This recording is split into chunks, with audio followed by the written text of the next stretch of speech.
Alô? Alô? Boa noite.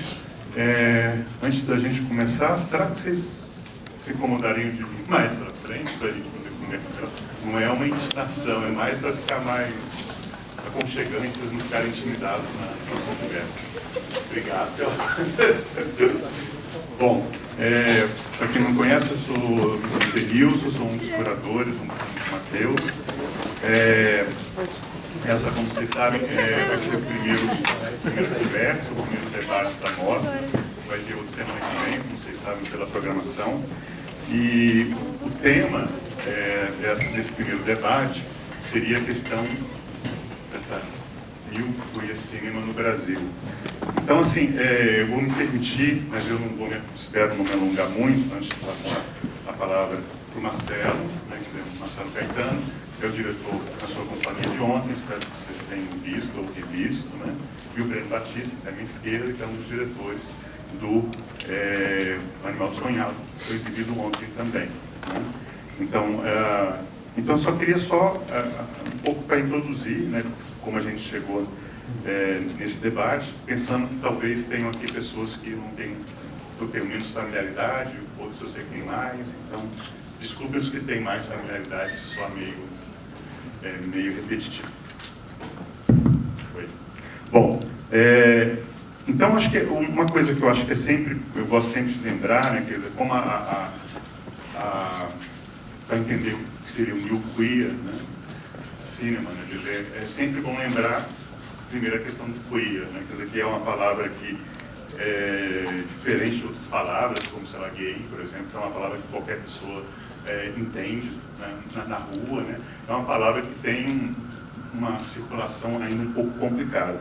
Então, só lembrando que a gente está aqui considerando, né, quer dizer, essa palavra, e se vocês tiverem oportunidade, tiverem mais interesse, o próprio catálogo que está disponibilizado, né, em papel e online.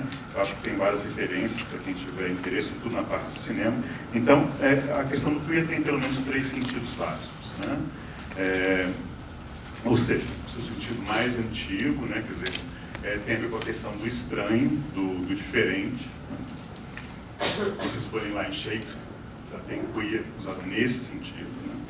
Né? Depois tem um outro uso, que eu não sei quando que começou a ter, que é um uso mais recorrente como uma palavra, digamos, ofensiva, para quem se pode considerar que é uma ofensa, que seria um pouco equivalente ao nosso bicha, viado, né? Quer dizer, e o terceiro sentido, que vai nos interessar mais aqui, que tem a ver com os sentidos anteriores, que é algo que acontece lá pelos anos 90, né? Em língua inglesa, sobretudo nos Estados Unidos, mas não exclusivamente nos Estados Unidos, né? Em que é um momento muito especial na cultura norte-americana. É um período que, ao mesmo tempo, você tem decorrências da herança, né, republicana, né, quer dizer, o impacto da AIDS, né, quer dizer, e há um movimento tanto político quanto dentro da universidade que vai se denominar como queer, né? Tem Queer Nation, né? O ACT, outro grupo importante, vai se colocar como um grupo queer, né?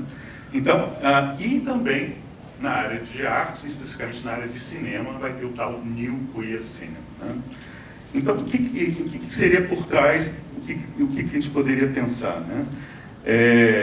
Há uma certa sensação, tanto do ponto de vista político quanto do ponto de vista artístico, né, que é claro que há toda uma produção, se a gente for fazer a coisa fora do cinema, desde lá dos gregos e antes dos gregos, que você poderia associar com questões, digamos, nos nossos termos LGBT, né, mas que, sobretudo a partir dos anos 60, né, do século passado, né, há toda uma agenda LGBT que começa a cada vez mais ser integrada na sociedade. Né? Esse desejo de você, sobretudo nos países da Europa Ocidental, nos Estados Unidos, né, uma pauta, digamos assim, política, né, que se colocava muito no direito de pertencer, de se integrar ou de você ser assimilado, né, em termos como, que até hoje são questões importantes, né, como o direito à união civil, casamento, né, quer dizer, a questão da adoção, para falar só em 2 tópicos que ainda são muito, digamos, polêmicos. Né? Mas de certa forma, a questão queer, nesse contexto norte-americano, dizendo que isso era importante, mas não era suficiente, né? Então, a questão queer, ela vai fazer uma crítica a essa dimensão assimilacionista e vai tentar resgatar ou politizar, né, quer dizer, um debate LGBT, como teve a sua força lá nos anos 60, na época da contracultura, né, da criação da nova esquerda, da fusão dos movimentos minoritários com movimentos socialistas, anarquistas. Então, há um desejo de você colocar isso e pensar que a questão LGBT não é só alguma coisa que diz respeito a um grupo específico, mas seria importante para o conjunto da sociedade.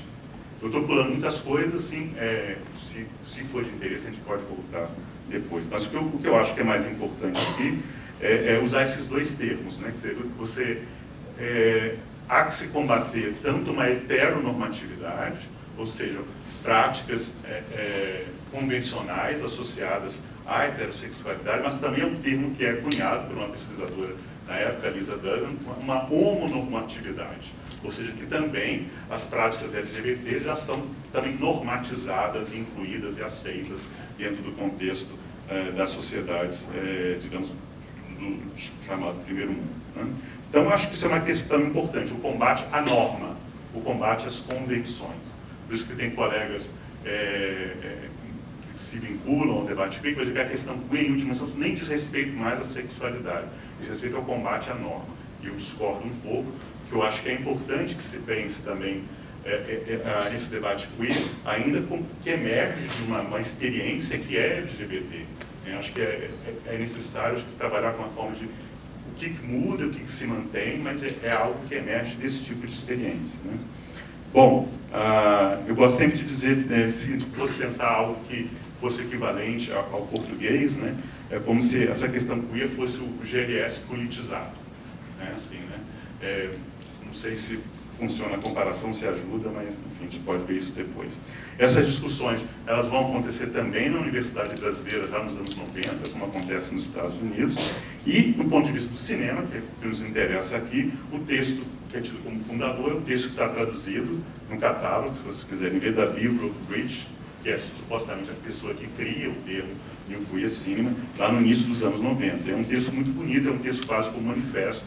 Eu recomendo que vocês leiam, é um texto muito fácil de ser entendido.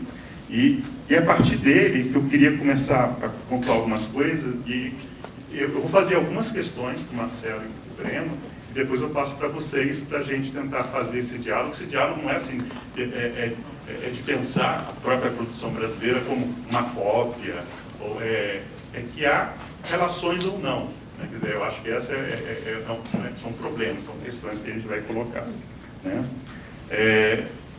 Mas antes de dizer o que a Brooke-Bridge chama de New Queer Cinema, é importante falar que ela fala New Queer Cinema. Então, houve um Queer Cinema antes, né? Que antes, supostamente, as pessoas falavam do cinema gay, do cinema lésbico, né? Quer dizer, mas no cinema parece que a ideia do New Queer Cinema é como se o queer já existia antes. É quase como se no campo do cinema ele já faz uma continuidade em relação a questões que foram discutidas anteriormente.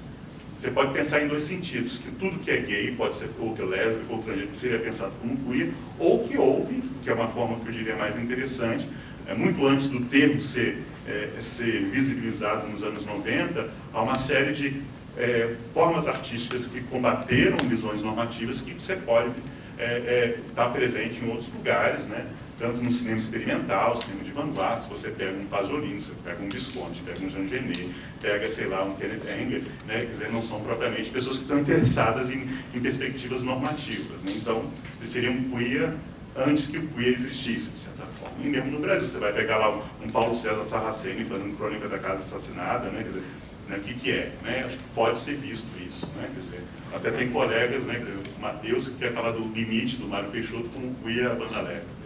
Então você pode ir fazendo esse caminho para trás, né? Mas, de qualquer forma, o que eu acho que é para eu chegar nos pontos que talvez dizem mais respeito ao cinema, né? Para quem é próximo da área de cinema, há e houve todo um debate que se faz em relação a essa problemática, que é do campo das representações. Muitas vezes, quando você quer discutir a questão de gênero, sexualidade em arte e em cinema, como, no caso, o homossexual masculino é visto, como a lésbica é vista, como o transgênero é visto, ele é representado no filme, na publicidade, sei lá, nas artes plásticas, né? Quer dizer, e aí aparecem palavras que todo mundo aqui já deve ter ouvido falar, que é necessário combater clichês, que é necessário combater imagens negativas em favor das tais imagens positivas. Mas o que são as imagens positivas? Elas são visões românticas, idealizadas, são novos clichês. Aí começa a ter uma série, de certa forma, o debate queer, ele não está interessado, em última instância, nem em imagens negativas e muito menos em imagens positivas, né? As duas seriam complicadas para eles, né? Para a visão lá, que aparece lá nos anos 90. Né? E aí tem uma coisa que eu acho legal que a Barbara Rich fala, que o texto é muito de descrever, falar de filmes, mas tem um momento que ela vai falar de uma questão que eu queria já ir passando para o Marcelo e para o Breno, se eles quiserem ir comentando, né? Quer dizer, se tem a ver com o que eles fazem, o que eles viram, né? Quer dizer, que é claro, né? Quer dizer, acho que não sou eu, acho que não sei, é aquela coisa, quem vai tirar a primeira pedra, né? É claro, eu mesmo, na minha formação, acho que tem muitas vezes você queria ser representado na tela. Você queria ver, podia ser aquele filme mais bobo, mais estúpido, mais idiota, mas às vezes por uma falta de referências, talvez o pessoal aqui que é mais jovem, né, isso não ser tanto uma questão, mas talvez eu tenho quase 50, isso era uma questão de você encontrar filmes, de você encontrar, muitas vezes eram coisas bobas, eram coisas, eu devia estar vendo Rossellini, vendo Godard, mas estou vendo, sei lá, né, quer dizer, Aventuras de Priscila, né, quer dizer, meu Deus, né, quer dizer, que decadência intelectual, né, quer dizer, mas acho que tocavam de outro modo. Então essas questões não são assim, ou uma ou outra, ou é identidade, diferença, ou é representação, e acho que essas coisas, elas dependem muito de cada momento histórico, de cada circunstância. Eu não teria como uma dualidade, como alguns colegas gostam de trabalhar. E aí, acho que na questão do New Queer tem uma coisa que era muito comum, né? Se vocês vão ver, se vocês viram os filmes de ontem, é isso que eu queria começar perguntando, salvo engano, né? Quer dizer, a palavra gay, lésbica, transgênero não aparece, né? Que é muito distinto de um tipo de filme que talvez todos devem ter visto, chamado filme de coming out, né? O menino, a menina, na escola, tem que falar para a melhor amiguinha, para o melhor amiguinho, tem que ir lá para a família, tem que reunir. Então, nada contra também, que você pode fazer grandes filmes a partir desse modelo, em princípio, não é? Mas ver como talvez ele seja uma outra questão que se coloca, né? Então, eu acho que isso já é um tipo de direcionamento. Não é você silenciar sobre a questão, mas é dizer de outra forma. Então, não sei se isso faz sentido para vocês, porque é uma coisa que me chama a atenção, né? Quer dizer, está se falando de sexualidade, está se falando de questões que atravessam a questão gay, mas não necessariamente a partir da ideia de sair do armário. Ou eu estou enganado? Não sei se vocês queriam comentar.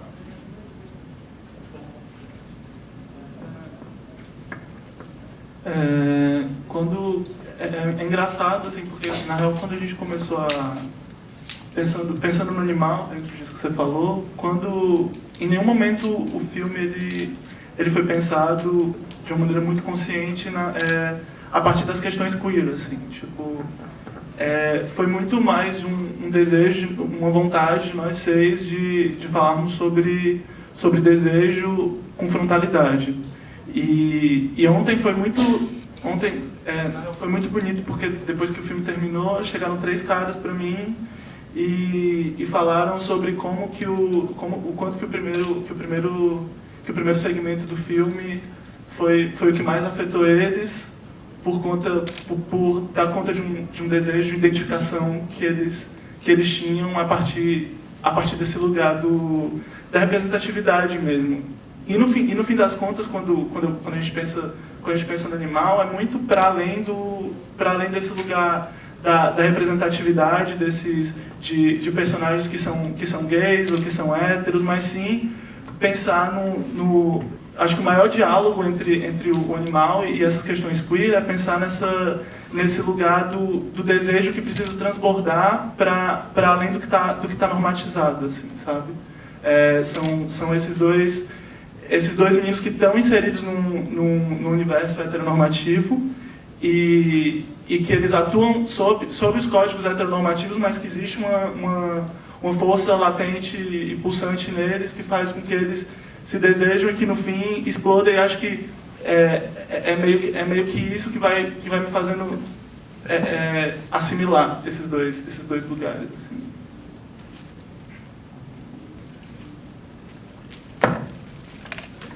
Olha, o Denilson falou, eu fiquei pensando um monte de coisa, então vou tentar falar brevemente. Eu acho que, inicialmente, o texto da Ruby Rich, lendo ele, me trouxe uma atualidade tremenda por uma série de questões que ele levanta, quais são pertinentes. De certa forma, a gente faz parte, sim, não de um movimento, de uma cena, mas de um momento de filmes com temática queer, ou temática LGBT, conseguiram uma projeção muito grande dentro dos festivais tradicionais. Eu falei isso ontem na apresentação. Eu lembro que o meu filme anterior ao Nossa Companhia, que é um filme de 2009 chamado Bailão, ele foi exibido no Festival de Brasília, que era um festival super careta, que só tinha passado um filme gay na história no ano anterior, que era o Café com Leite. Gay que eu digo assim, curtas metragens do Daniel Ribeiro, né? Então...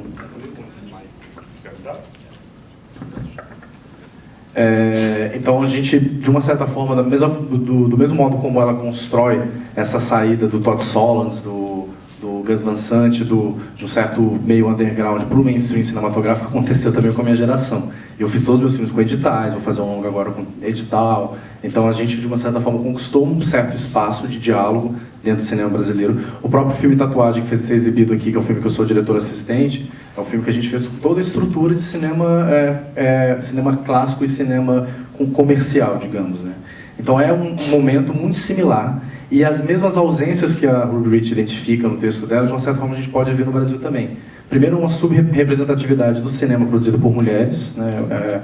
Nesses festivais você vê muito poucos filmes sobre histórias entre meninas, entre mulheres. Isso é uma coisa que tristemente parece se repetir em relação ao que a Ruby Rich aponta ali no texto dela com muita ênfase, e com raras exceções, óbvio. E também uma outra ausência de realizadores negros, também uma coisa que ela aponta ali, que a gente também percebe isso muito dentro desse cenário de realizadores que surgiram. Então há uma pertinência absurda. Agora, o mais curioso disso tudo, e que eu estava comentando com o Denilson um pouco antes de começar, é que eu sou de uma geração de cinefilia um pouco do final dos anos 90 e início dos anos 2000, quando eu tenho 32, né? Então, quando sou de Belo Horizonte, então quando eu comecei a fazer cinema, o cinema queer já tinha ido para uma outra direção, que eu já começava a ver os realizadores que produziam a partir dessa geração do New Queer Cinema, né? Eu lembro muito especificamente quando eu tinha 15 anos e tinha uma coleção de VHS chamada Cult Movies, lançada pela Mostra de São Paulo, que foi minha entrada no cinema queer. Mas ela não tinha, por exemplo, nenhum título do Bruce LaBruce ou do Todd Solondz. Ela tinha 3 títulos que me marcaram muito, que era o Happy Together, do Wong Kar-wai, que já viria num caminho ali a partir disso, o Rio, de Simon Liang, e um relançamento da Lei do Desejo, do Almodóvar, que foi um filme que foi pedido de ser lançado nos anos 80 e foi relançado em 97. Então, acho que esses 3 filmes, eu tinha um cineclube, eu tinha uma educação católica, então, católica marxista, eu estudava com uns padres, meio seminário, assim.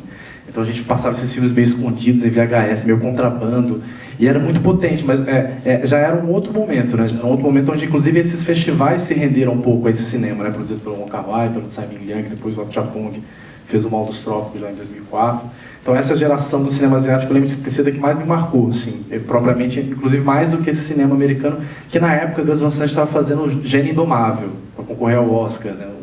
O Todd Solondz estava fazendo Far From Heaven. Então eles já estavam no momento onde eles já estavam dialogando com o mercado e com o cinema clássico de uma forma muito mais ampla, né?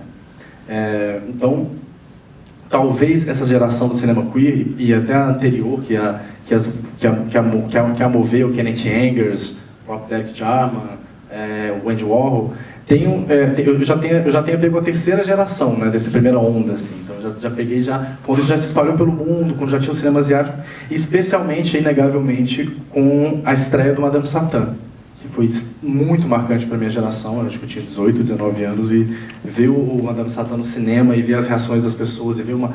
Eu já tinha de 19 já.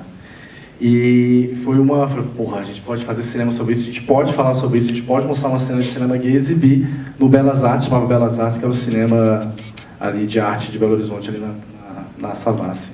Então, foi essa movimentação um pouco que surgiu. Mas eu acho que tem essa pertinência muito grande. Inclusive, as questões que surgem para a gente já estão muito mais...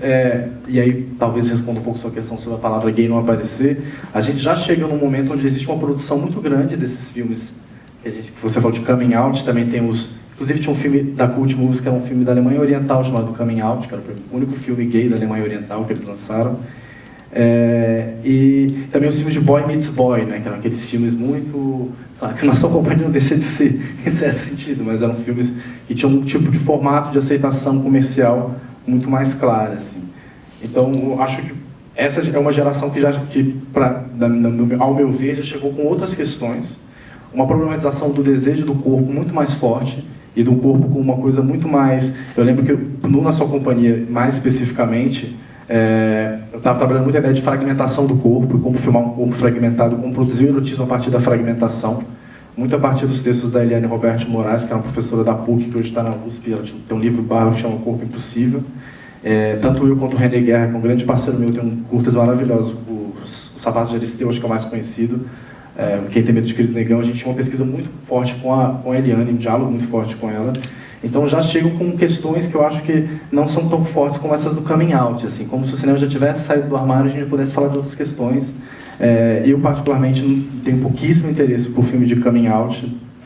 Inclusive, quando eu estava fazendo o bailão, eu vivia uma coisa que era uma coisa muito maluca, né? O filme não tinha sido feito ainda. E essa coisa meio de jovem cineasta, meio competitivo, meio babaca, eu falo assim, mas o Daniel Ribeiro fez aquele Café com Leite, filme de coming out, eu tenho que fazer um filme mais radical, contra aquilo, contra ele. E a gente vê que, na verdade, são diálogos que eles vão se cruzando, que eles vão sendo feitos ao mesmo tempo e vão sendo construídos em paralelo. Mas, de uma certa forma, sim, acho que a gente está as ausências são as mesmas do momento da Ruby Rich está falando. Essa mudança de status dos cineastas talvez seja próxima, mas de uma certa forma o cinema, eu particularmente já conheci uma geração entre eles que foi para mim muito mais importante em termos de formação, né?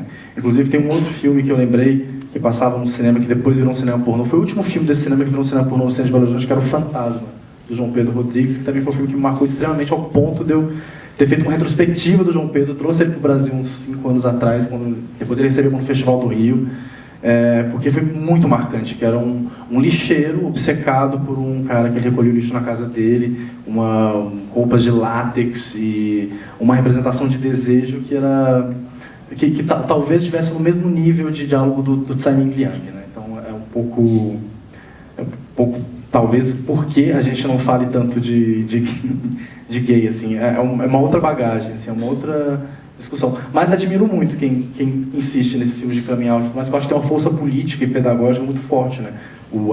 A importância política do filme do Daniel do longa dele, Eu Não Quero Votar Sozinho, é inegável, assim, o alcance que ela tem. Não é o meu tipo de política, mas é uma forma de política que foi extremamente importante no momento onde se discute homofobia muito dentro de casa no Brasil. Então, acho que são essas as questões que me pegaram nisso de fala.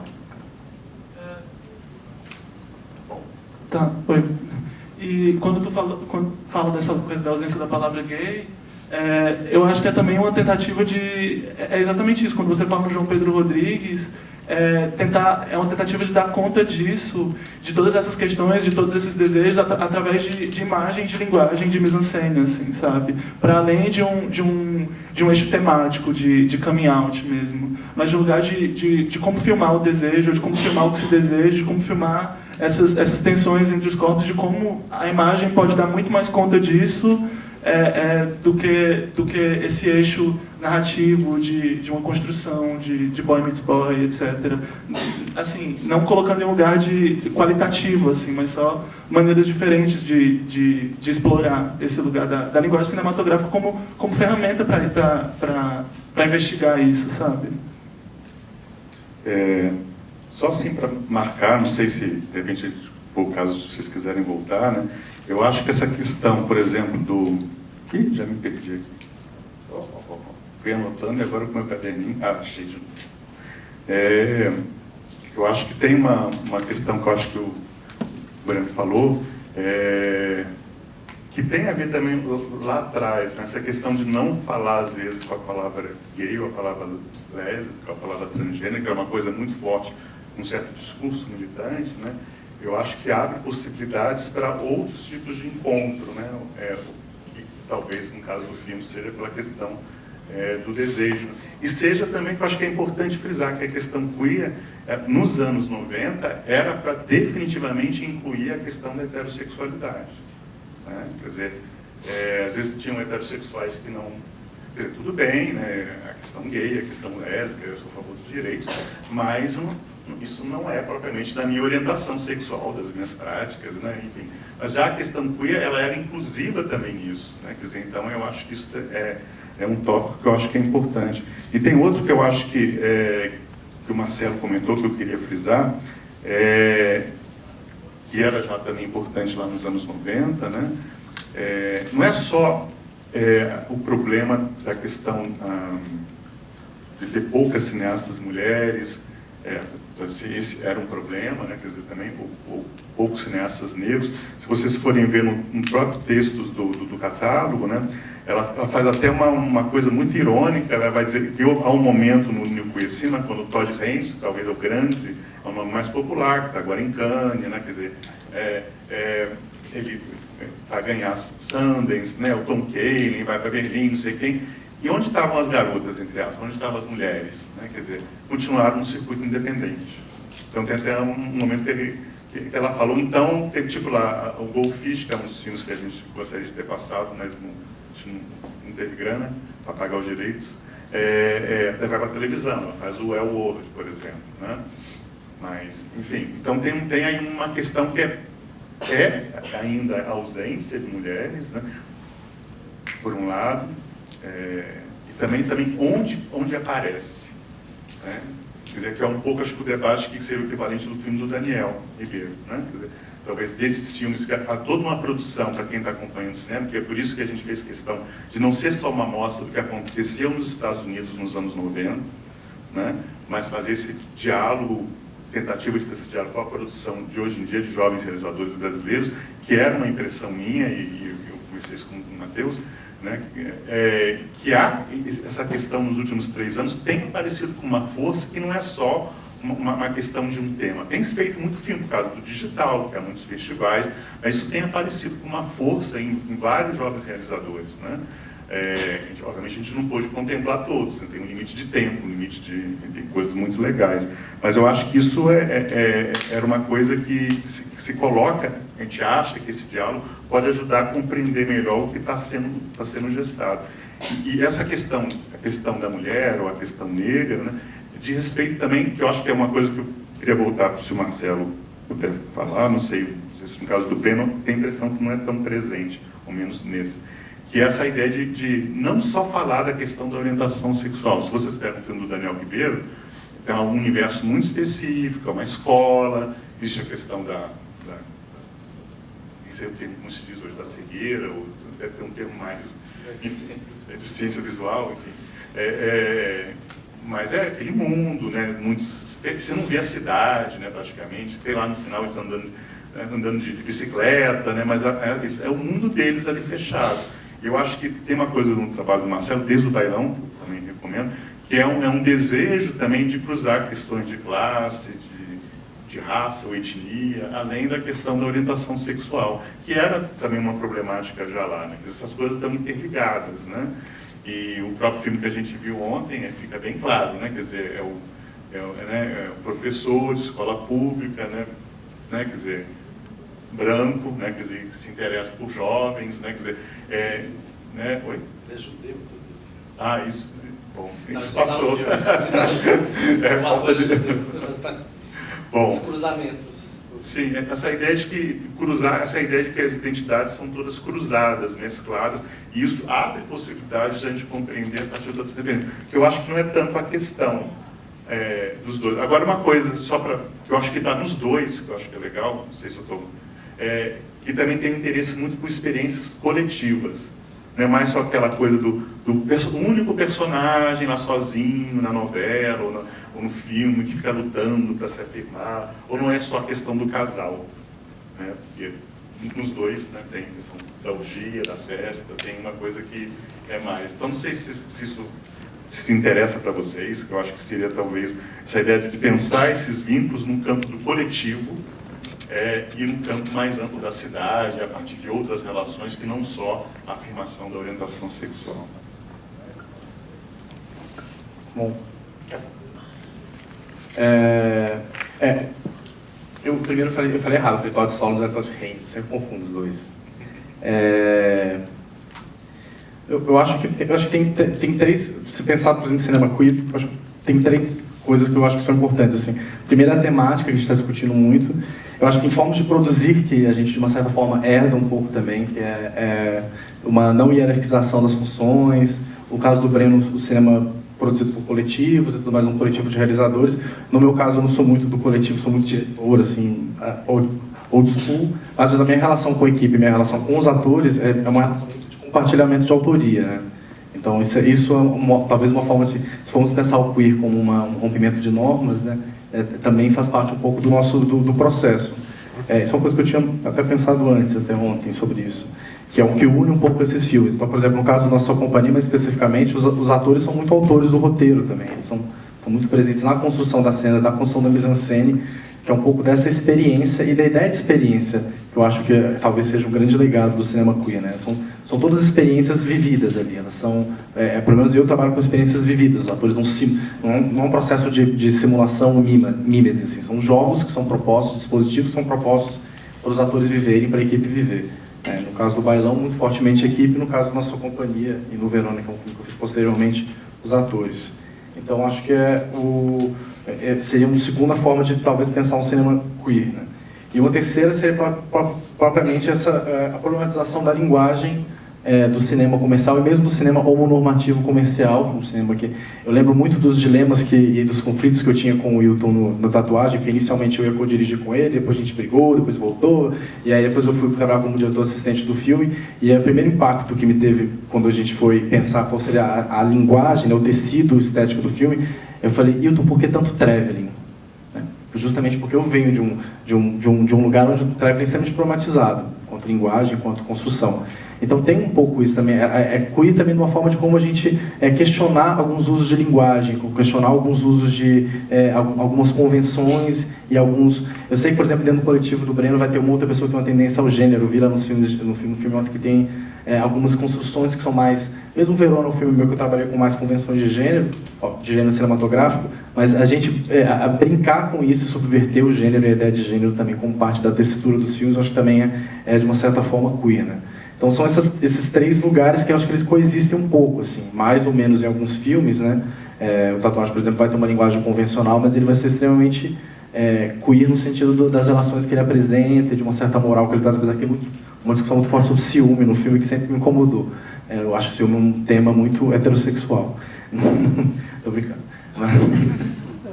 Mas eu acho que são coisas a se pensar e a se repensar, né? Como pensar o amor num outro lugar de conflito que não o ciúme. É uma questão que eu sempre me coloquei. Então, acho que são essas três possibilidades de queer que eu fiquei muito pensando a partir dos filmes de ontem e dessa discussão. E, respondendo agora a tua pergunta, eu acho que tem... essa percepção de comunidade, ela não necessariamente ela é qualitativa. Eu lembro quando eu exibi Na Sua Companhia, em Clermont-Ferrand, um realizador cubano falou comigo assim, adorei teu filme, até aquele momento onde todo mundo chega numa comunidade, fica lindo, maravilhoso, porque estamos numa comunidade. Eu falei, mas no Brasil é o contrário. Eu falei, mas é porque a minha experiência cubana de comunidade é essa. A gente viveu essa como uma opção revolucionária de vivência e hoje a gente já quer, na verdade, buscar o outro lado, a solidão, a individualidade, os segredos, os mistérios desse morar sozinho e distante do mundo, isolado ali que você tem em São Paulo. Então, acho que esse lugar que você não consegue diferenciar muito... Eu, por exemplo, não diferencio muito. Assim, eu sou um pouco dos dois personagens, do personagem do Lucas, que é o mais jovem, que tem essa vivência comunitária, e do personagem do Ronaldo, que é mais velho, e tem uma relação um pouco mais distanciada, mais isolada, e vive muito bem com a solidão dele. Tem uma admiração pela vivência comunitária do outro, mas vive bem na própria solidão. Então, eu não consigo diferenciar um pouco, assim, como não diferencio a orgia como algo que está num lugar mais interessante que o sexo a dois. Eu acho que não são questões qualitativas, eu acho que existe uma proposta. Tem uma leitura que foi muito forte do Nação Companhia, e que era de ver uma certa positividade no filme, a partir do momento de acreditar que a gente pode resolver todas as questões raciais, chegar a uma comunidade e encontrar na comunidade um lugar e uma família para construir uma família alternativa.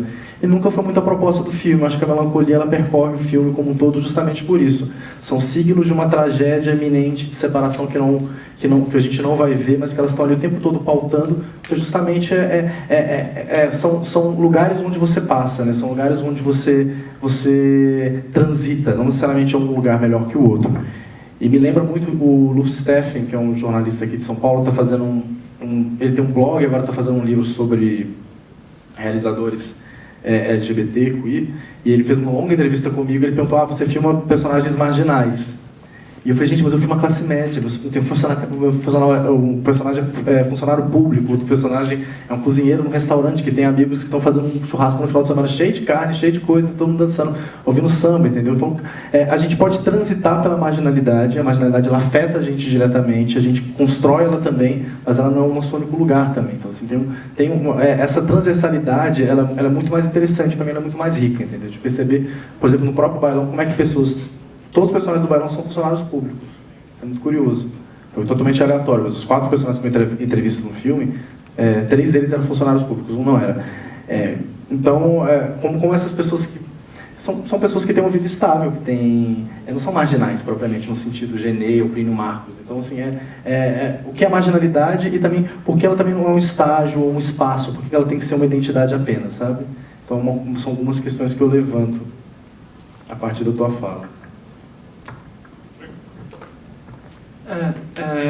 Pensando nesse lugar do porquê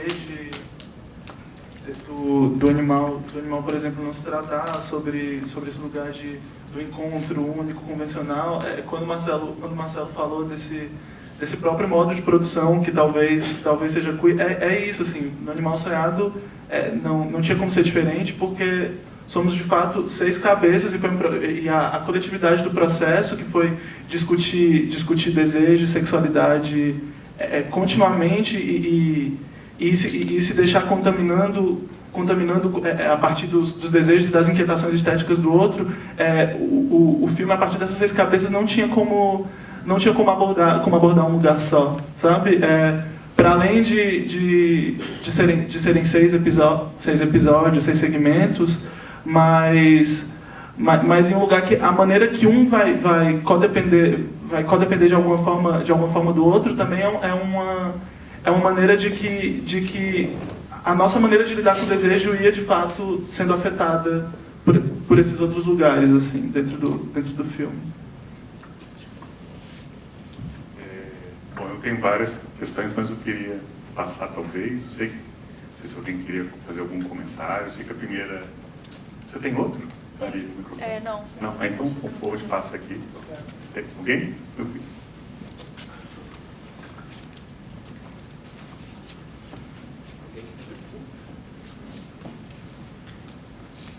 eu continuo. Eu faço aqui também. Legal.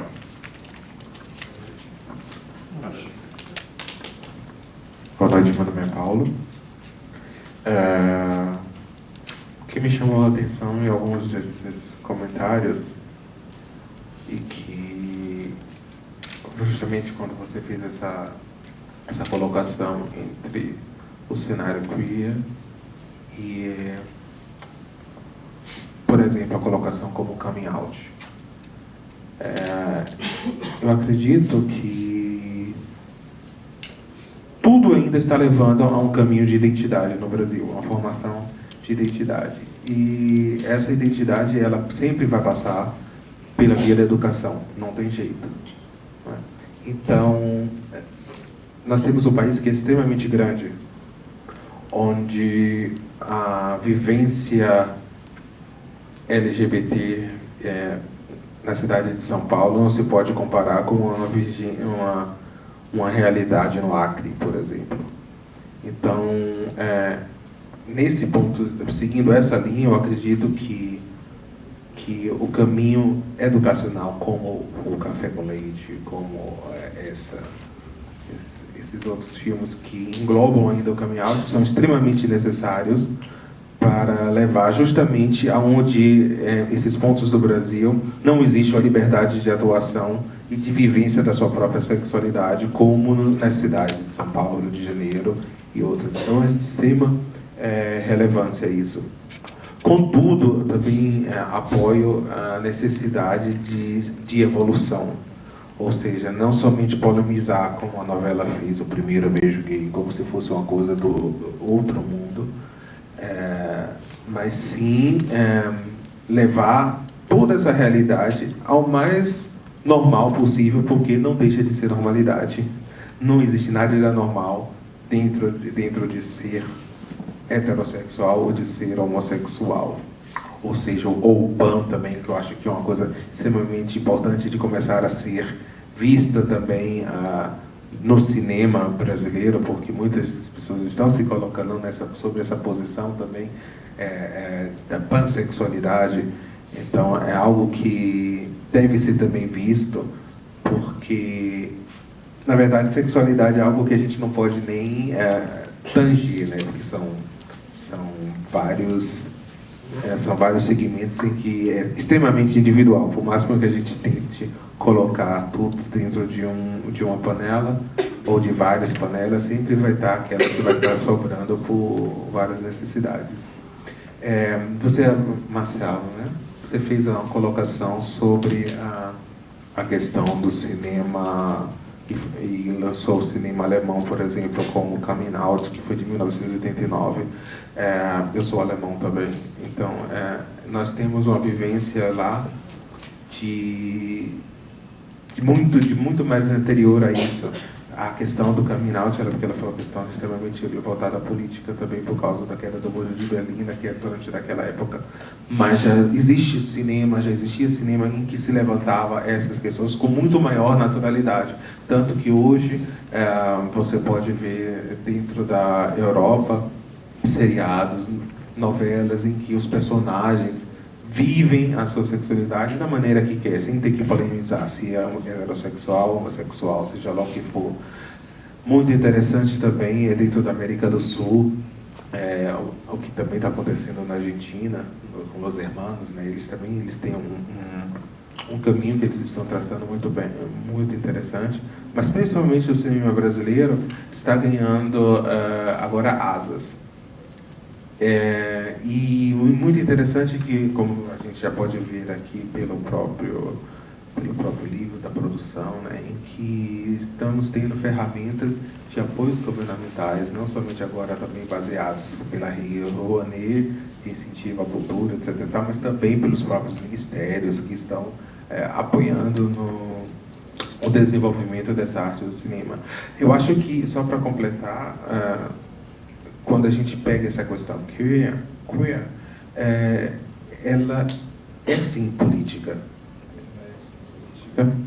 mas ela é política politizada. Existe uma diferença.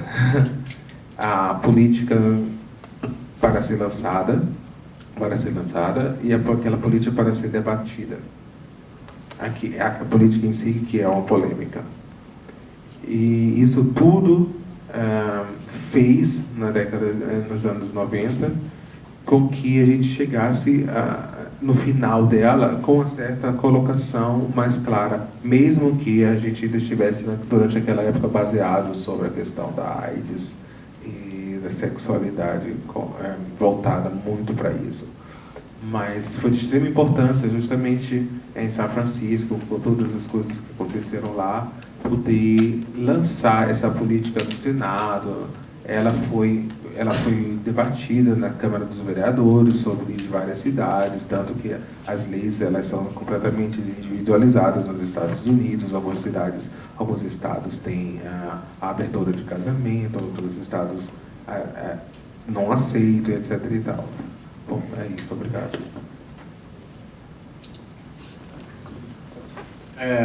O Coming Out, ele realmente, o choque era porque era o filme da DDR, era o filme primeiro filme gay, mas obviamente você tinha um cinema feito anteriormente, né, o próprio... Bem, vou pegando o que você falou e vou pensar um pouco também, que talvez seja uma aposta que eu tenha feito, talvez que eu diferencie a quem está fazendo esse tipo de cinema e pesquisando esse tipo de linguagem, que também seja uma proposta que ela não vai em direção ao choque, e a ideia do cinema de choque, do cinema que vai tentar atrair mas de uma certa forma vai deseducar alguns conceitos morais mais rígidos. Quando eu fiz aquela brincadeira com ciúme, talvez esse tipo de ideia amorosa, ideia afetiva, e um gozo um pouco dentro dessa deseducação, né, que é um pouco a ideia que eu acho que tem mais a ver com queer propriamente do que numa ideia de militância, né. Eu, por exemplo, não me identifico fazendo um cinema de militância, e já tive várias questões com militância, ao ponto de eu nem ser convidado para mais nada por parte deles, de alguns grupos que eu fui debater os filmes e tudo mais em algum momento, porque eu acho que são das apostas de cada um e do que te sensibiliza enquanto artista também. Não me sensibilizo fazendo arte política no sentido dos códigos que já me foram dados, dos caminhos onde eu tenho que militar, né? Talvez a investigação que mais me interessa, e aí eu trago de novo o João Pedro Rodrigues num debate que eu fiz com ele, que as pessoas falavam, mas seus filmes são ruins para os gays, né? E eu lembro que ele falou, talvez eles possam ser ruins para uma militância, talvez sejam ruins para alguns grupos, para algumas colocações, mas ele trouxe muito para um lado pessoal da criação artística, que é o que interessava para ele era filmar o drama humano. E a gente volta para o Fassbinder, né? O Lágrimas Amargas não é um filme militante, né? O mesmo Noite de 13 Luas não é um filme militante, mas são filmes que vão filmar a tragédia humana, vão filmar o drama humano e vão trazer essa complexidade toda. Ontem mesmo eu assisti o filme do Ira Sachs, que está em cartaz aqui, o Love is Strange, né, que é um filme que ele poderia seguir por um caminho militante, não sei se vocês assistiram esse filme, mas ele justamente vai falar do amor como um conceito muito mais amplo e complexo, e propriamente do que os códigos. O personagem do filme é um homem de 60, 70 anos que casa, depois de 40 anos com o marido dele, ele é demitido da escola católica que ele dava aula, e aí, ao invés de começar um filme sobre a luta desse homem para ser readmitido na sociedade e tudo mais, começa a filmar os gestos, os sentimentos dessas pessoas que estão em volta dele, dessa família que se viu abalada por essa questão inicial de homofobia dessa igreja católica. Não existe um embate dele com essa igreja no filme inteiro. E dessa escola, desculpa. Então, acho que são caminhos de que você se interessa a filmar, né? No caso do Ira Sachs, sempre o melodrama, sempre esses dramas familiares, esses pequenos gestos. No caso do João Pedro, essa coisa trágica do ser humano, fragmentado enquanto desejo. Eu acho que são apostas um pouco assim dentro disso, né? Eu acho que e vem da sua satisfação e do teu interesse enquanto artista, assim.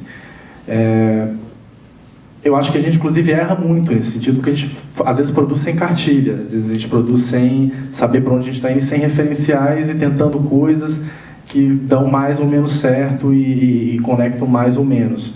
Mas eu acho que esse é o processo talvez o mais interessante, eu acho que talvez seja um pouco essa aposta que eu chamo um pouco nesse sentido do gozo, da deseducação, de um amor pelo aquilo que foi me dito que era normal, né, mas que não deixa de ser o que eu vivo.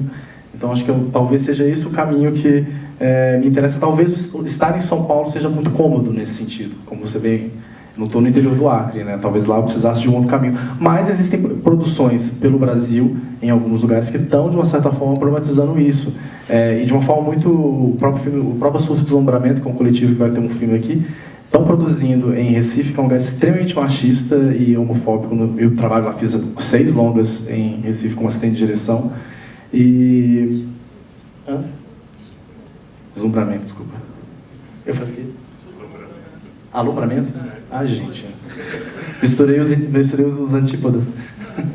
Mas acho que tem às vezes, de lugares muito desconfortáveis, talvez tenham coisas até muito interessantes, assim. Então, acho que se você realmente trabalhar nessa aposta no gozo, nessa aposta nessa deseducação, um pouco, assim, nesse sentido. Na verdade, enquanto o Marcelo falava, só uma consideração rápida, na verdade.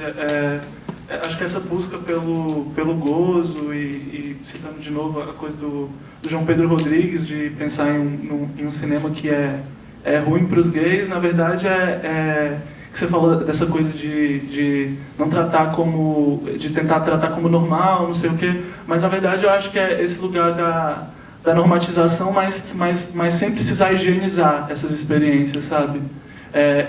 Tornar...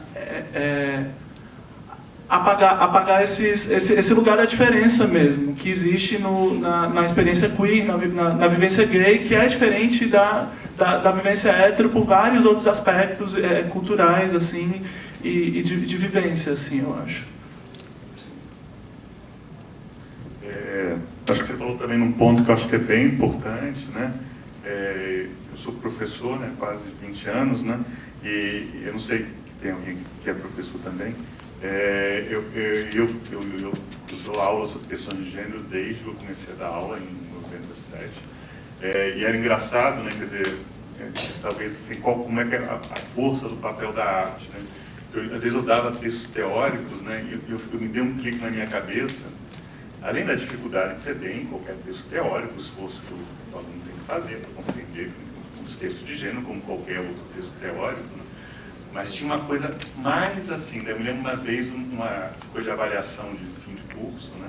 Daí um aluno falou assim, professor, seu curso foi legal, o senhor é dedicado, né? E é pontual, não falta e tal, né? Mas o senhor fala muito da sua causa, né? Daí eu falei assim, minha causa? Eu falei assim, não, daí ficou tudo assim, né? Assim, não, o senhor fala muito sobre questão de sexualidade. Bom, a gente tem...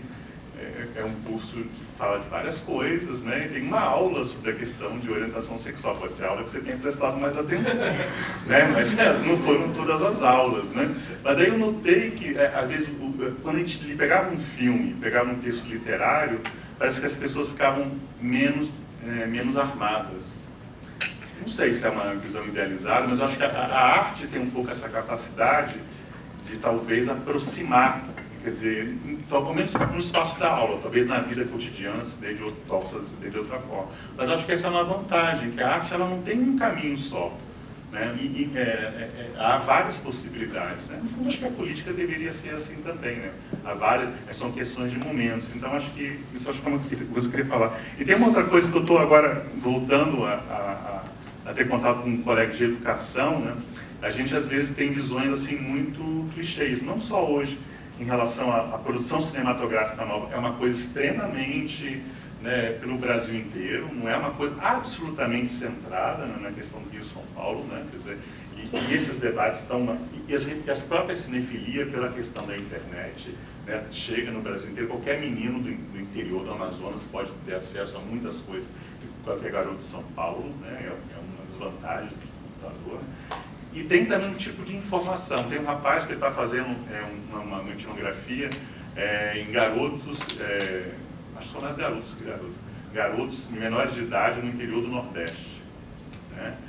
E ele falando assim, as coisas que ele me fala, né, são impressionantes, assim, né, do tipo de capacidade de articulação, né, quer dizer, você fica falando, qual é esse Brasil? Né? A ideia mesmo de cidade pequena não é a mesma ideia de cidade pequena como você tinha no século XIX, antes da mídia. Então, isso tudo está sendo reprocessado. Né? Eu acho que tem aí coisas muito interessantes. Isso não quer dizer, continua tendo violência, a gente sendo espancada, a gente sabe os nossos recordes de violência contra a mulher, contra a transgênero, contra não sei o quê. Mas ao mesmo tempo tem algumas coisas legais também acontecendo. Né? Então, tudo isso ao mesmo tempo. Né? Então, eu acho que, de fato, acho que a questão da educação, ela passa mais no sentido mais amplo, né? De abrir possibilidade, de mostrar diversidades, né? Eu acho, enfim, desculpe se me alonguei, mas não sei se eu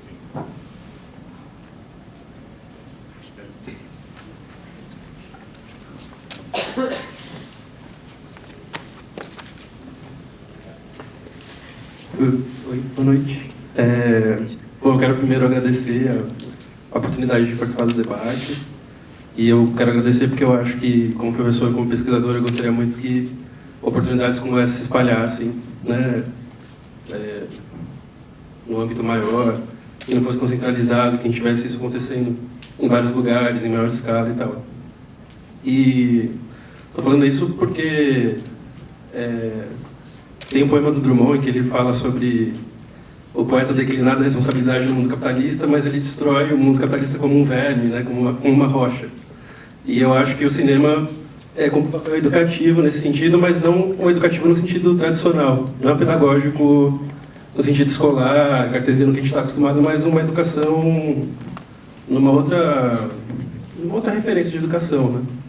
Então eu gostaria de agradecer a oportunidade e, eu não sei, eu gostaria muito de ver isso acontecendo num âmbito maior, espalhado, ramificando, né, em outros lugares. Eu acho que seria muito rico, eu sonho um pouco com isso, assim.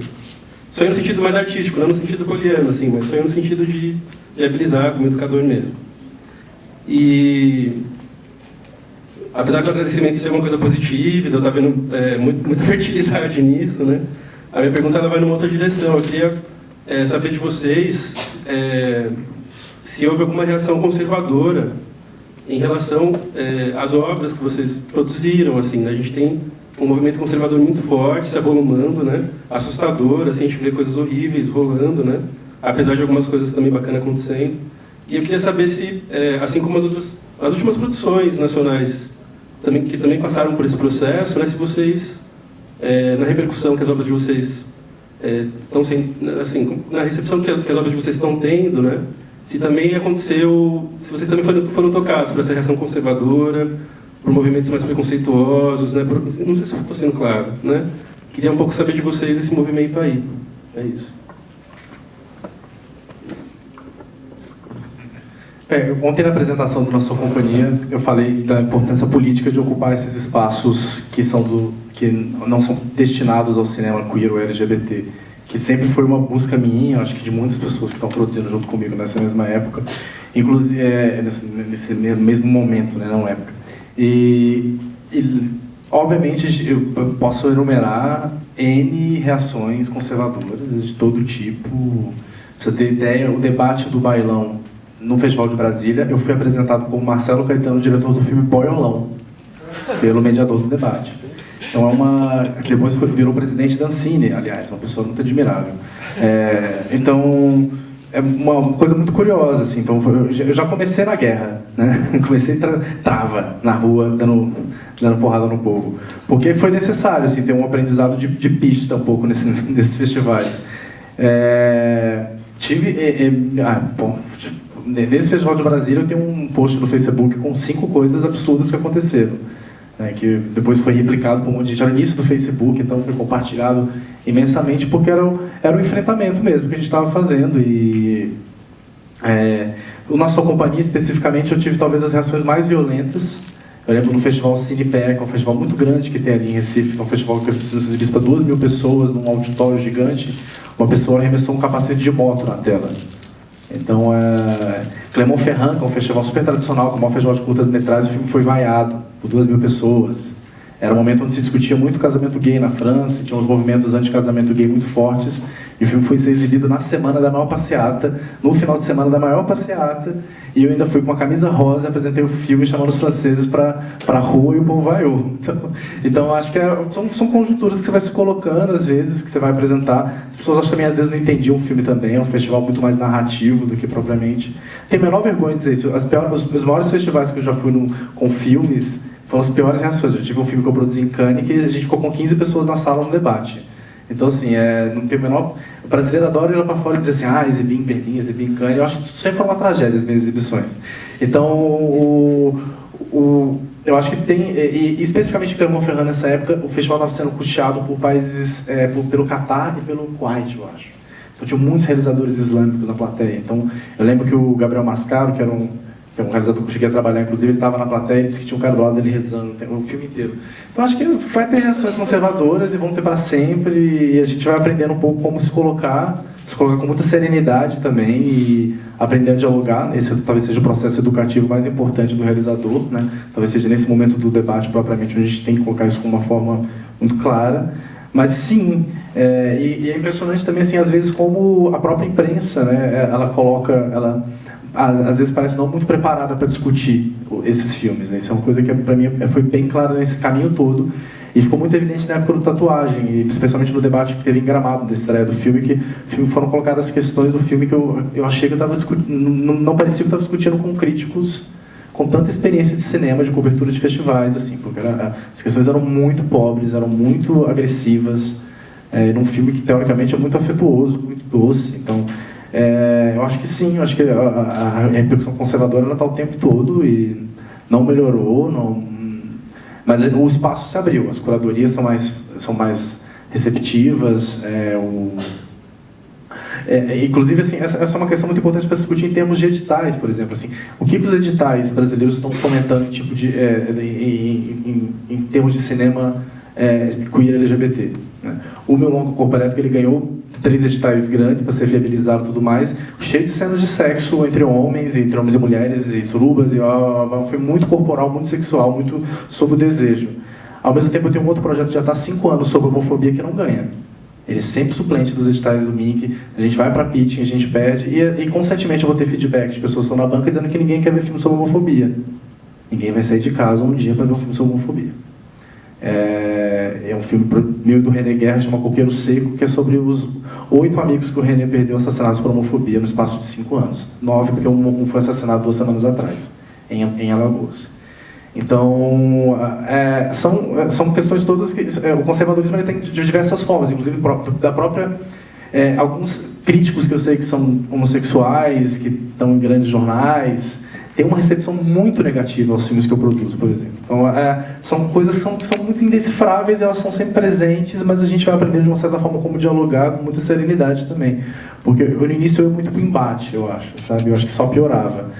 Então, acho que o aprendizado é um pouco a gente ir mostrando para a pessoa e tentando sensibilizar de uma outra forma, senão você cria um abismo muito grande, assim, e elimina qualquer tipo de discussão. Acho que era isso. E sobre as obras atuais brasileiras, acho que... O que era sobre as obras atuais brasileiras? Não, sei, já não, desculpa, Marcelo, eu pedi para tu começar, porque eu acho que tu tem, enfim, um percurso maior dentro disso, mais rodado, com todo respeito. Mas acho que e o Animal não, né? Assim, o Animal tá meio que meio a 4ª exibição dele, então a gente tá experimentando isso agora. Tipo, o primeiro filme que lida mais diretamente com essas questões de sexualidade em algum lugar é ótimo, o filme inteiro, mas que lida com sexualidade, assim. E na verdade tem por mais que os gestos conservadores que a gente tem notado não são tão diretos, assim. Geralmente o que a gente percebe através das reações dentro da própria exibição, um riso em um lugar que a gente não esperava, um desconforto em um lugar que a gente também não previa, assim, mas também tem sido um processo muito interessante para a gente se descobrir também, assim, tem gerado discussões muito interessantes a partir do nosso próprio posicionamento no filme sobre pensar na nossa própria heteronormatividade, nesse lugar e tal, tem gerado discussões muito interessantes para a gente a partir dessas reações conservadoras, assim, sabe? Então, a gente está tateando a partir dessas experiências, porque o filme ainda está começando a ser visto, mas meio que as experiências têm sido essas, assim, tem gerado discussões bem interessantes para a gente, mesmo a partir desse discurso.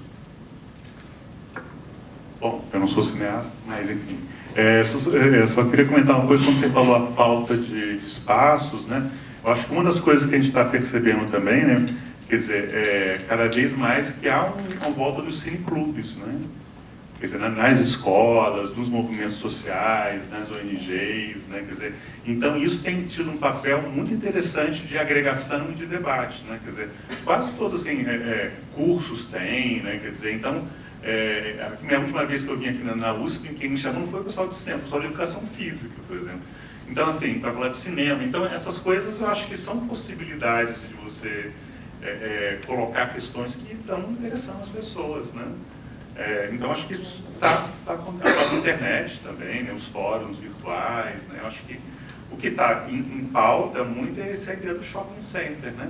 E é uma coisa que eu sempre acho interessante, não sei se vocês sabem, por exemplo, Madame Satã, que é um filme extremamente interessante por ser uma imagem, claramente um personagem que não tem nada de bom moço, né? Ao contrário, né? Quer dizer, ele é cruel, ele é sacana, né? Quer dizer, ele bate nos outros, né? Não é propriamente assim, né? Uma imagem romântica, né, do herói gay brasileiro, né? Mas foi um filme que foi lançado em shopping center, né? Eu vi em shopping center, né? E hoje seria um filme, acho que impensável, com muita dificuldade, né? Acho que o filme Daniel Ribeiro é outro filme que seria interessante, que conseguiu atingir um outro público, acho que é muito mérito do filme e da forma como eles trabalharam duro, né? Aí tem como teve aquela polêmica, você estava pensando em polêmica, aquela coisa, já tinha tido no curta, né? Quer dizer, a proibição no Acre e tal, né? De exibição do curta, né? E teve toda uma polêmica, né? Quer dizer, né? Foi o filme do Daniel também que tinha, não, foi o filme do Carinho, não sei se vocês se lembram, acho que se não me engano foi na Paraíba, que foi avisado. Era avisado no ingresso que tinha cenas de sexualidade e tal. Então, é aquela coisa assim. Ou então, não sei se vocês se lembram, né? Um pouco circuito fora de cinema, a exposição da Nan Golden, onde eu moro, no Rio de Janeiro, né? Que era promovido pelo Oi Futuro, né? Quer dizer, eles não quiseram exibir, foi para o Museu de Arte Moderna.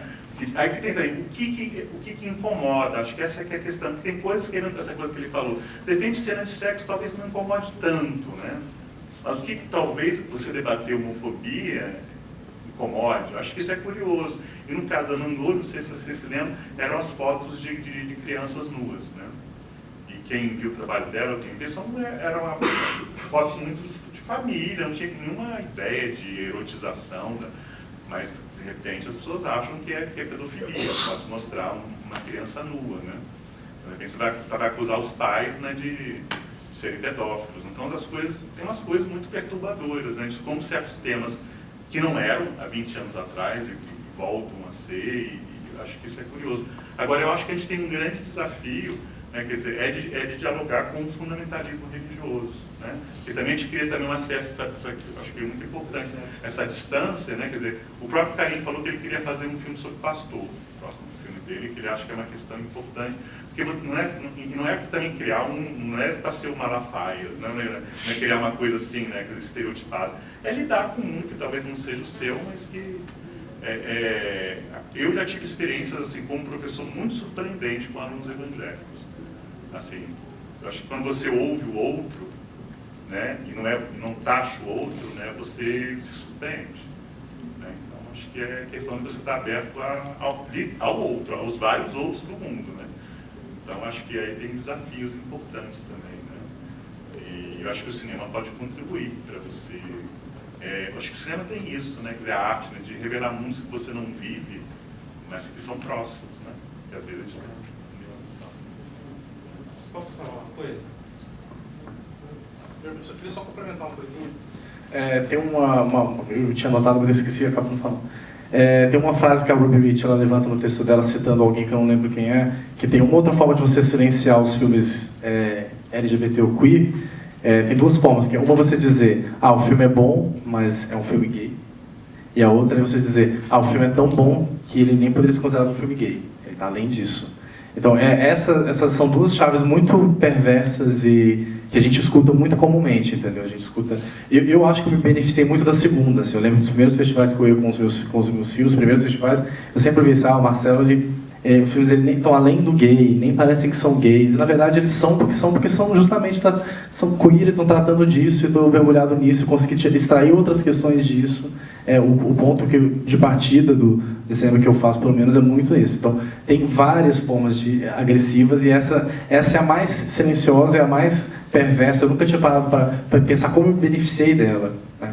De uma certa forma, como você ser conhecido como uma pessoa que fala de mais coisas além do que a própria coisa da sexualidade, mas como ela também dá um conforto, te tira daquele lugar que poderia ser ou maldito, ou não financiável, ou desinteressante. Só para complementar, é uma impressão que eu tenho em que se a gente for assistir um filme em que uma cena de orgia, por exemplo, uma cena de sexo entre dois homens ou entre duas mulheres.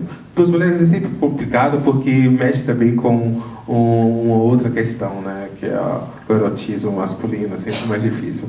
Mas no caso de dois homens, a impressão que eu tenho é que uma cena de sexo entre dois homens choca menos, tem muito menos impacto dentro da própria realidade machista do que uma cena simplesmente demonstrando um carinho, um afeto. Eu acho que o carinho, o afeto, a demonstração do amor, ela é muito mais provocante, muito mais intensa, para eles até talvez perversa, do que a própria o ato sexual. O ato sexual aconteceu e já foi.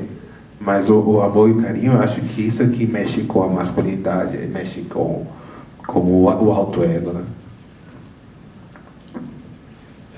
Inclusive eu lembro de várias críticas ao carinho no Praia do Futuro, pessoas acusando ele de ter feito elipses do carinho, né? Tudo que era carinho no filme ele botava em elipse. Aí ele é direto ou pro sexo ou direto pro conflito, como se tivesse feito elipses afetivas, né? Mas não sei se isso melhorou ou piorou a situação dele, porque o filme teve um lançamento num circuito comercial muito amplo e foi muito repudiado nesses shoppings e tudo mais. Tem uma imagem que eu lembro muito forte, assim, que para mim foi a imagem mais forte que eu tive como realizador exibindo filmes, que é no Bailão, que é esse curta que eu fiz sobre o ABC Bailão. A cena final do filme são 2 homens dançando sozinhos na pista de dança. E eu lembro que eu exibi Tiradentes na praça pública, foi uma provocação do Eduardo Valente, que ele era curador na época, ele falou, vou passar esse filme na praça pública. Passou para todo mundo da cidade ali aberto, e no final, e as mães começaram a tirar as crianças da praça, correndo, quando começaram a entender o que era o filme, e aí algumas ficaram, as crianças ficaram vendo, tinham algumas crianças da minha frente, e eu lembro que uma mãe tentou tirar os meninos no final do filme, assim, achando que o filme ia continuar para sempre, eternamente, aquela viadagem, foi tentar tirar os meninos, e os meninos saíram dançando abraçados da praça, 2 meninos, 2 garotinhos. E eu lembro muito fortemente dessa imagem, assim, de que de como é gratificante, assim, tem uma coisa que foi muito gratificante desse percurso mesmo, assim, de uma certa forma, de a gente sair um pouco dessa solidão. Eu trabalho muito com o Wilton, por exemplo, que é de uma geração anterior, e eu acho que a geração deles, elas iam muito pro choque, muito pro enfrentamento.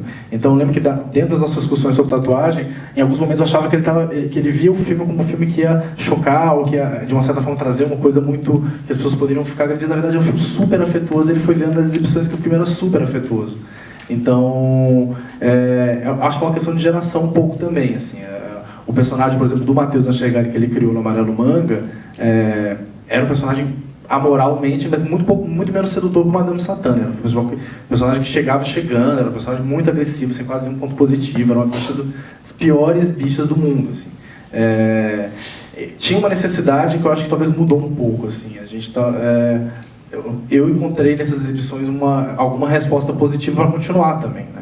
Senão acho que seria eu ou estaria refugiado no gueto ou estaria exausto, né? Exausto de exibir sempre para uma plateia que não quer ver. Acho que também é interessante isso que você falou, né? Porque não sei se tem um filme que eu sempre recomendo, que é um filme já antigo, né? Que é o Celluloid Closet, né? O Outro Lado de Hollywood, que para quem é professor, que é um filme de 96, mas que faz uma espécie de percurso, né, da representação da homossexualidade no cinema comercial, né, hollywoodiano. E tem um momento lá no final, que é até uma fala ótima da Susan Sarandon, né, muito inteligente, que ela vai falar o que é o público ver 2 mulheres transando e 2 homens transando. Daí na época o filme, né, já são 20 anos quase, né, ela fala, não, como é que a representação de 2 mulheres tinha até bom, não sei quem aqui gosta de filme pornô, tem até um tipo de gosto de homens héteros que gostam de ver 2 mulheres transando, né, um certo fetiche. Agora, um homem heterossexual ver 2 homens transando, talvez até hoje em dia isso quer dizer, na medida que as cenas de sexualidade hoje estão mais banalizadas, qualquer um vai na internet e vê, né, pessoas transando, né, mas lá na época ela falava, isso seria mais difícil, né? Quer dizer, a ideia de um público. Mas eu acho que a pauta, talvez, eu acho que talvez questões que poderiam ser mais problematizadas, é o afeto entre homens, né? Na nossa cultura em particular, né? Eu acho que eu vejo um pouco isso diferente nas pessoas mais novas, né? Quer dizer, na minha formação era muito diferente, né? Quer dizer, era muito comum você ver garotas sentadas no colo das outras, né? Alisando o cabelo da outra, né? Quer dizer, penteando o cabelo. Agora, se um garoto fosse sentar no colo do outro, não ia achar que era amiguinhos, né? Amiguinhos. Então você tinha bem claro tocar entre homens e trocar entre mulheres. Eu acho que isso tem alterado, felizmente, né? Mas eu acho que é bem impactante essa ideia de que talvez o sexo seja muito mais banalizado, né? Mas o modo de vida não. Mas eu queria falar do caso do Breno, que vocês repararam que é o caso do filme dele. Inclusive, se tem uma coisa dos episódios, né, que eles sempre culminam no sexo. O primeiro era lá os garotões lá que se atracam lá no meio da rua, né, quer dizer, se atracam lá o rapaz com a amiga, né, a orgia final, né, quer dizer, e ao mesmo tempo eu não acho uma coisa banalizada, né, quer dizer, isso foi uma coisa pensada porque tem episódios, mas tem claramente um desejo de falar de sexo, né, de corpo e sexo, né. Acho que no fim das contas, eu lembro que quando a gente exibiu em Fortaleza, o Yuri Fimeso, que é um professor lá da UFC, assim que o filme acabou, ele fez um comentário que a gente achou bem foda, assim, que mais do que falar de sexo, assim, quando ele assistiu o filme, ele sentia que ele estava falando muito mais de sexualidade, assim, da sexualidade no lugar de um desejo que é essa força que move os personagens e que faz com que eles passem por todos esses lugares, assim. Na verdade, eu não sei até que ponto que foi uma coisa realmente pensada. Eu acho que todas essas questões do sexo no filme, enquanto muito mais uma questão de como esses personagens lidam com o sexo do que o sexo como uma resposta assertiva, e muito mais o sexo como uma questão, acho que, cara, foi um lugar muito mais de entendendo o processo e entendendo como esses filmes iam se encaixando, assim, foi muito de montagem também, na real, não sei. Não sei, o que me chamou a atenção, sabe, uma coisa que é interessante, não sei se, acho que para quem for puder acompanhar a mostra, né, é muito forte na questão dos anos 90 a sombra da AIDS, né? E a sombra da AIDS implicou muitas vezes uma série de mudanças de comportamentos. Tem até o filme do Stephen, né, que é São Paulo Hi-Fi, que eu acho que vocês tiverem, é bem interessante aqui é uma história da vida noturna de São Paulo. Isso também aconteceu em vários lugares, né? Quer dizer, essa ideia de como... O meu amigo Cláudio do Dácio Pinheiro também é um filme, como o do Luffy, que também trabalha essa questão da AIDS no Brasil muito forte. Quer dizer, de repente você tinha todo um discurso anos 60, 70, meio libertário, né, de abertura de possibilidades pós-revolução sexual, e de repente a AIDS, de repente a volta a relações, né, quer dizer, monogâmicas, né, quer dizer, muita gente que, eu me lembro disso, assim, pessoas que não transavam mais, né, que tinham medo, né, quer dizer, e tal. E de repente, hoje em dia, o que eu vejo no filme de vocês, isso é uma grande, assim, um grande estar à vontade, né? Quer dizer, não seria bom para o Ministério da Saúde, né?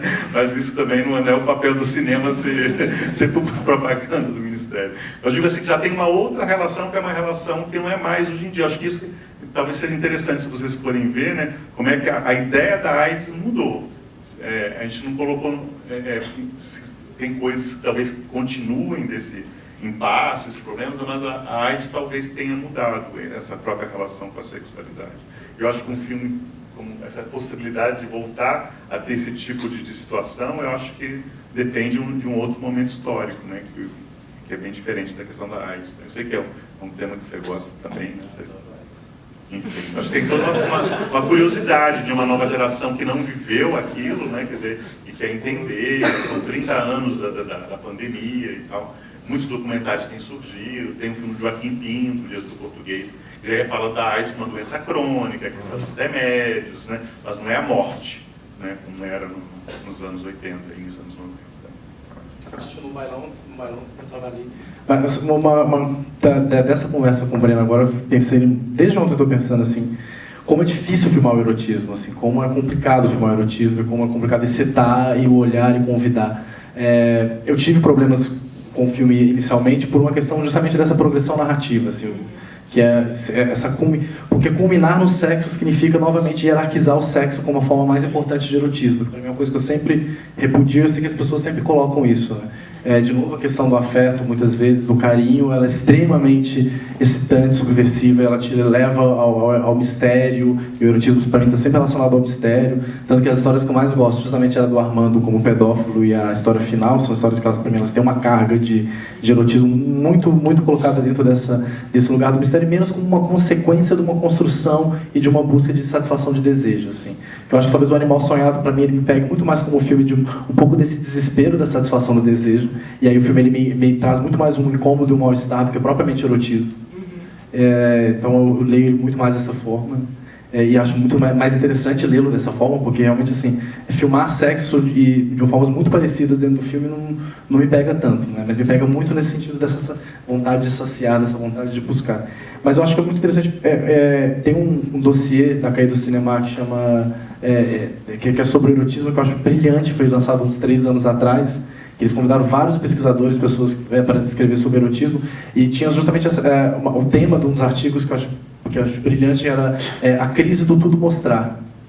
A partir do momento que eu já posso mostrar tudo, aonde ainda reside o erótico, assim, aonde eu ainda consigo tirar alguma forma de seduzir a plateia para o mistério do encontro, para o mistério do corpo do outro, o mistério da busca da alteridade, ou do meu próprio desejo, né?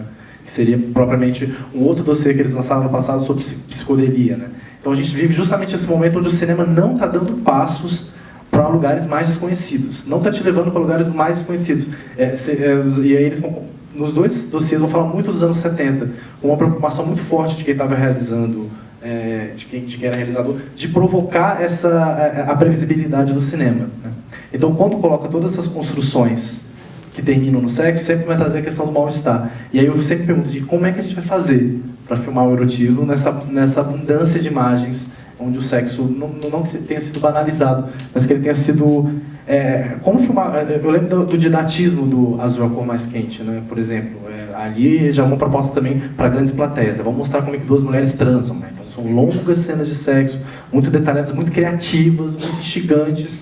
É um caminho que ele encontrou ali para fazer, para tentar construir. O Estranho no Lago, voltando à questão do desejo de morte, desejo de partos, blá, blá. Então, assim, vão sendo colocados alguns filmes que ainda estão, de uma certa forma, se aventurando, assim, mas não é fácil, não, é um desafio muito complicado, assim, porque para onde a gente vai olhar agora? Da onde a gente vai resgatar um mistério e ainda conseguir alguma coisa que ela seja sedutora? Mas eu acho que talvez seja o caminho da gente realmente olhar para o sexo enquanto penetração, enquanto ato sexual imediato, e tirar ele um pouco do topo dessa hierarquia, entendeu? E parar de achar que ele é o ponto e talvez reconstruir outras formas. Eu lembro que essa é uma preocupação que eu tinha muito na sua companhia, que foi de tentar imaginar assim, cara, como é que eu vou filmar o erotismo hoje? E o Fantasma foi um filme que me ajudou muito a pensar nisso, porque o João Pedro ele vai construindo de uma forma onde você vai conectando com um lado seu, e você vai vendo aquilo, vai ficando interessado por aquilo, você vai se descobrindo naquele processo, né? Propriamente. E ele começa o filme com uma cena de sexo, muito forte. E eu acho isso muito interessante. Você começa com a cena de sexo, a partir daí vamos discutir o desejo. Bom, não sei se alguém com curiosidade ou sobre os filmes ou outras coisas que eles surgiram, enfim. Não? A gente fica... Bom, eu só queria fazer, então, um convite, então, só para, não sei se vocês... só para apontar que eu acho que tem várias coisas legais na mostra, se vocês puderem assistir. Os filmes de vocês ainda passam no sábado, é isso? Passam junto ainda, né? Que eu acho que quem não pôde ver. E eu acho que... Eles passam separados. Passam separados agora, né? Eles passam mais juntos, né? Bom, então... Mas eu acho que essas questões que a gente está colocando aqui, por exemplo, tem o Skin of Maestro, do Bruce LaBruce, que é um cara, que é um filme dele que ele investe nessa coisa do diálogo com a pornografia mesmo, né? Quer dizer, né? No que é explícito, né? Vocês vão ver que tem vários filmes que vão ter essa coisa, ou é o melodrama, é o terror, né? Quer dizer, então acho que tem coisas assim com gêneros, que talvez seja um tema que a gente não discutiu tanto aqui, e tem um vínculo com a pornografia, né? Quer dizer, pessoas que saturam, né? Quer dizer, esse tipo. E tem uma coisa que eu acho que a gente não acabou falando um pouco, que é o Tatuagem, que eu acho que é um filme que tem um papel bem, eu diria, importante mesmo no debate brasileiro recente, que é de você refazer essa história também, né? Que é uma coisa que eu acho que o Wilton fala, se não me engano, e foi a minha leitura também, que não é só um filme sobre os anos 70, não é uma coisa nostálgica, é como é que uma certa experiência pode ser atualizada, né? Porque ali como é que a questão da sexualidade pode ser uma forma de as pessoas estarem juntas. Se vocês viram tatuagem, se não viram, acho que eu recomendo que vejam, né? Quer dizer, é um estar junto, né? Um grupo que a questão da sexualidade é uma forma de, eu acho que como o caso do próprio Na Sua Companhia, né? A sexualidade está ali, ela não é separada, não é aquela coisa, a amizade não tem a ver com sexualidade, não, ela faz parte das relações, ela não é necessariamente central, é um elemento, e é um elemento que está para além do ato de transar, não é só o sexo anônimo, que eu acho que foi uma possibilidade que a revolução sexual nos trouxe, né, de a gente poder separar a sexualidade de intimidade, né, e também não é o outro oposto, é aquela coisa do amor romântico, né, idealizado, então tem coisas ali que são interessantes. Eu acho que o tatuagem, ele tem um papel de revisitar uma nossa própria história, né, quer dizer, é a nossa prática contracultural, o que a gente estava fazendo antes do queer dos anos 90, né, então acho um filme muito...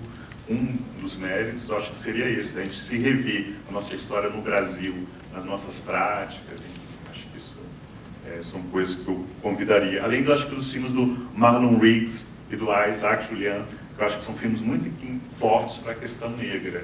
Eu acho que, não só pela questão negra, eu acho que para além disso, o Isaac Julian, por exemplo, ele está totalmente revisitando a renascença do Harlem, nos anos 20, que foi um momento muito importante em Nova York, da migração de negros, né, dos Estados Unidos inteiro, e de artistas negros, né?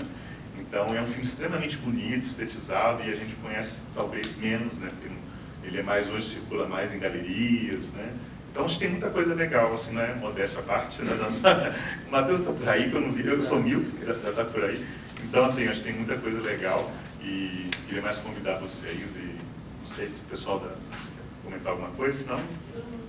Então, agradecer a presença de todos e, enfim, obrigado, e agradecer aos meninos, né, Karina e Marcelo, por terem vindo. Bom, boa noite. Lembrar que quinta-feira que vem, no mesmo horário, tem o segundo debate aqui também, com Betsa Freire e o Sérgio Silva, que vai falar sobre programação de filmes gays, de plateias, e enfim. Espero vocês também no próximo debate. E a mostra até o dia 10.